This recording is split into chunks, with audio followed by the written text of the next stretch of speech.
अभी RRB NTPC exam की तैयारी कर रहे हैं तो ये वीडियो आपके लिए बहुत इंपॉर्टेंट होने वाला है, क्योंकि इस वीडियो में मैं आपको एक मास्टर प्लान देने वाला हूं और क्या आपका स्ट्रेटजी रहना चाहिए, कितना टारगेट लेकर के चलना पड़ेगा, सेफ स्कोर कितना रखना पड़ेगा। यहाँ पे एग्जाम डेट के बारे में भी बात करेंगे कि आपका एग्जाम लास्ट कितना दिन समय बचा हुआ है।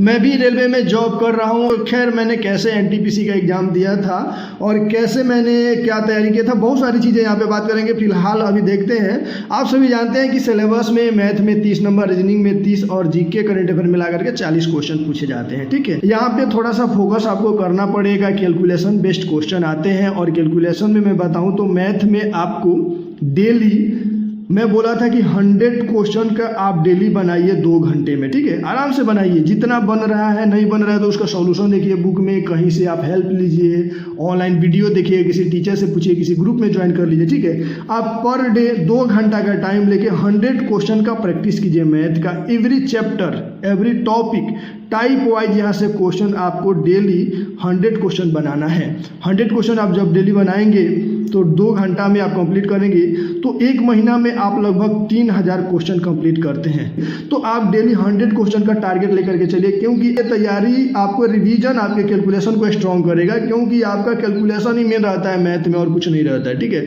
आप आंसर ला दे, जितना फास्ट आपका आंसर आ जाए वो मायने रखता है। ठीक है, रीजनिंग में भी सेम आपका 100 क्वेश्चन डेली 2 आवर आपको करना है, जिसमें कि आप मंथली 3000 क्वेश्चन आप लेकर के चलते हैं। ठीक है, मतलब मैथ और रीजनिंग देखा जाए तो कैलकुलेशन बेस्ड आपका मैक्सिमम प्रैक्टिस मांगता है, और यहाँ से जब प्रैक्टिस आप करेंगे तो आपकी इतनी हैबिट हो जाएगी, एग्जाम में आप कम समय में सवाल को सॉल्व कर लेंगे। ठीक है, तो इसलिए मैं बोल रहा हूँ कि आप मैथ रीजनिंग को 2-2 घंटा दे करके आप 100 क्वेश्चन, अब ये क्वेश्चन कहाँ से सॉल्व करना है तो PYQ, जितना कोई भी बुक मिले आप ऑनलाइन प्लेटफॉर्म से या किसी भी जगह से आप यहाँ से आप PYQ क्वेश्चन को कवर कीजिए। ठीक है, जितना एग्जाम हुआ है रेलवे में, सिर्फ PYQ का मतलब एनटीपीसी का ही नहीं, आप LP टेक्नीशियन, RPF, JEE जितना एग्जाम हुआ है सबका PYQ आप पर डे 2 घंटा। उसके बाद से कैलकुलेशन को ऐसे रखिए कि कोशिश कीजिए कि आप मिनिमम समय में, मतलब कम से कम समय में आप सवालों को सॉल्व करें, और एक मैथ का रीजनिंग का सवाल कम से कम 15 सेकंड से ज़्यादा नहीं लगना चाहिए, 20 सेकंड से ज़्यादा नहीं लगना चाहिए। ठीक है, आपका सही एक्यूरेसी जब एग्जाम हॉल में जाएंगे ना तो आप इतना सटीक तरीके से इतना प्रैक्टिस किए रहेंगे कि आप सॉल्यूशन करने पे आपका आंसर आ जाए। एक बार कैलकुलेशन में आपका करेक्ट जो भी मल्टीप्लाई हो, डिवाइड, सब्सट्रैक्शन, एडिशन जो भी हो वो आपका परफेक्ट है, वहाँ पे गलत होने की चांस ना हो। ठीक है, तो यहाँ पे जब बच्चे सवाल सॉल्व करते हैं तो मैथ और रीजनिंग मिला करके 55 से 60 तक स्कोर करके आते हैं एग्जाम में। ठीक है, उसके बाद से यहाँ पे जीके करंट अफेयर थोड़ा सा कम नंबर आता है, क्योंकि यहाँ पे कितना भी आप मेहनत कीजिए ज़्यादा स्कोर नहीं कर पाएंगे।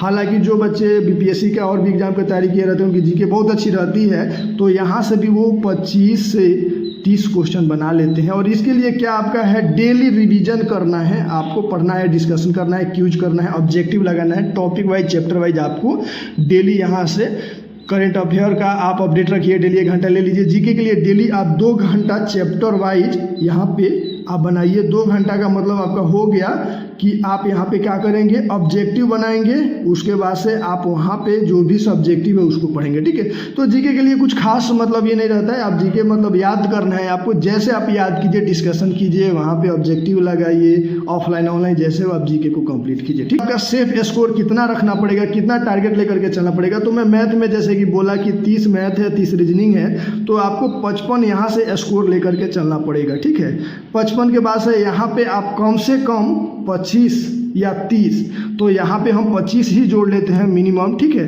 तो ये कितना हो जाएगा, यहाँ से ये हो जाएगा आपका 80, तो 80 पे आपका रिजल्ट हो जाएगा CBT 1। देखिए इस बार वैकेंसी कम है तो मैं ये नहीं बोल रहा हूँ कि फिक्स है, थोड़ा बहुत आगे होगा 80 का, लेकिन आपको टारगेट लेकर के चलना पड़ेगा, 80 प्लस का टारगेट लेकर के चलना पड़ेगा। ठीक है, और यहाँ पे आप मेहनत करके थोड़ा सा बढ़ा सकते हैं। करेंट अफेयर आप अपडेट रख लीजिए या जीके कर लीजिए, 25 के जगह पे आप 30 भी कर सकते हैं। ठीक है, बात आती है कि 80 हम कैसे करेंगे, क्या हमारा स्ट्रेटजी रहेगा, कैसे हमको पढ़ना पड़ेगा, ये चीज़ों पर फोकस करते हैं।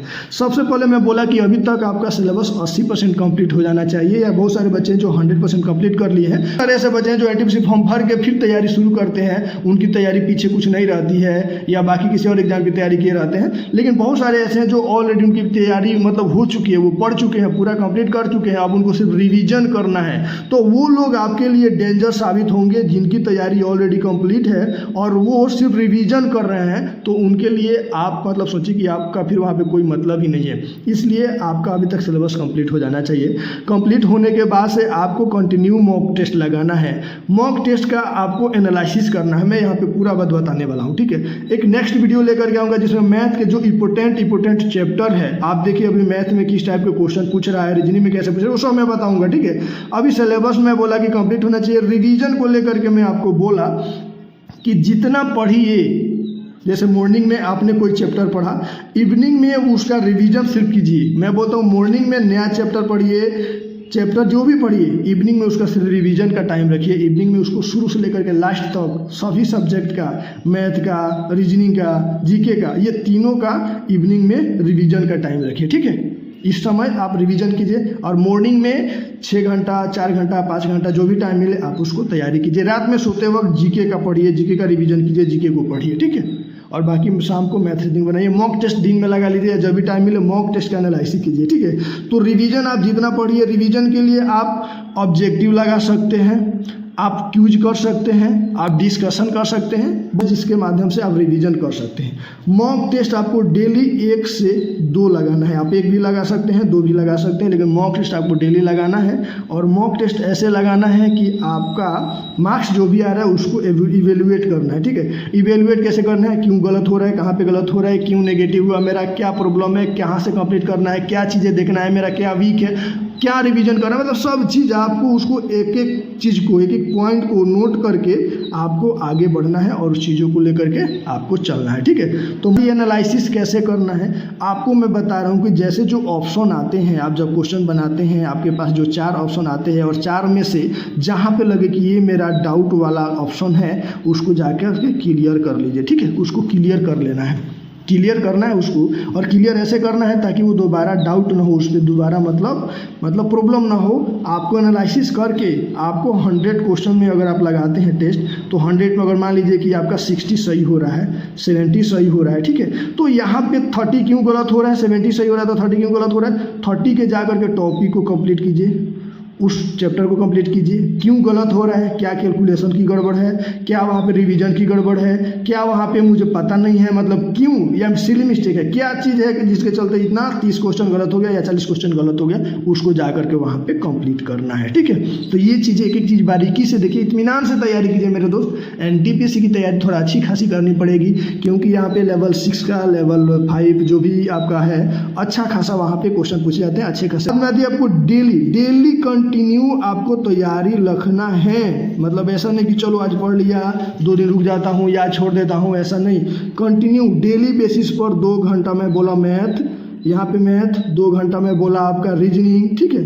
उसके बाद से बाकी 2 घंटा 4 घंटा ये हो गया, बाकी 2 घंटा आप जीके ले सकते हैं। सुबह में 6 घंटा पढ़ लिए, बाकी शाम को आप 4 घंटा 2 घंटा जो भी टाइम मिले, आपको 8 से 10 घंटा से कम आपको स्टडी नहीं करना है, ठीक है।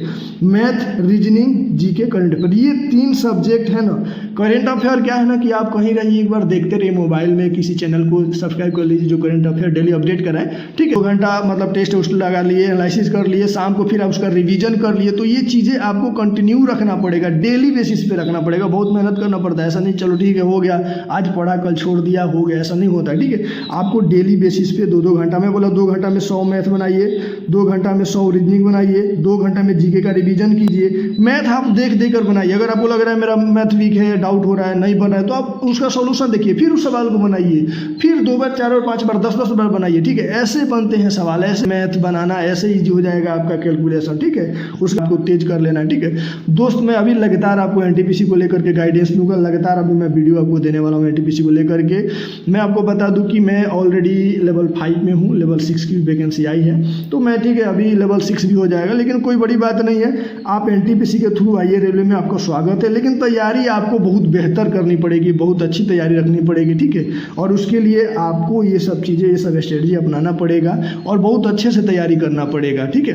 तो थोड़ा सा मैं इसमें बहुत लंबा वीडियो ना करके मैं शॉर्ट में चीज़ें बताया, एक और वीडियो में बनाऊंगा जिसमें मैं मैथ में कौन कौन सा टॉपिक पढ़ना है, रीजनिंग में कौन कौन सा टॉपिक पढ़ना है, कैसे पढ़ना है, मॉक एनालिसिस करना है तो कैसे चीज़ों को ऑब्जर्व करना है, कैसे चीज़ों को, ठीक है, कैलकुलेशन आपका कैसा होना चाहिए, कैलकुलेशन को लेकर के आपका माइंड इतना मतलब प्रैक्टिस और इतना ना आपको अपने आप को ट्रेंड कर लेना है कि कैलकुलेशन आप मैथ में अगर सॉल्व करते हैं, सब्सट्रैक्शन, एडिशन, मल्टीप्लाई जो भी ये डिवाइड कर रहे हैं तो आपका एग्जैक्ट आंसर आए, दोबारा उस पर ट्राई करने की ज़रूरत ना पड़े, ठीक है। तो इस तरह से मैंने ये सब चीज़ें बताया। वीडियो कैसा लगा चैनल को सब्सक्राइब कर दीजिएगा, बताया, ठीक है। तो उम्मीद है समझ गए होंगे। मिलते हैं नेक्स्ट वीडियो में। जय हिंद।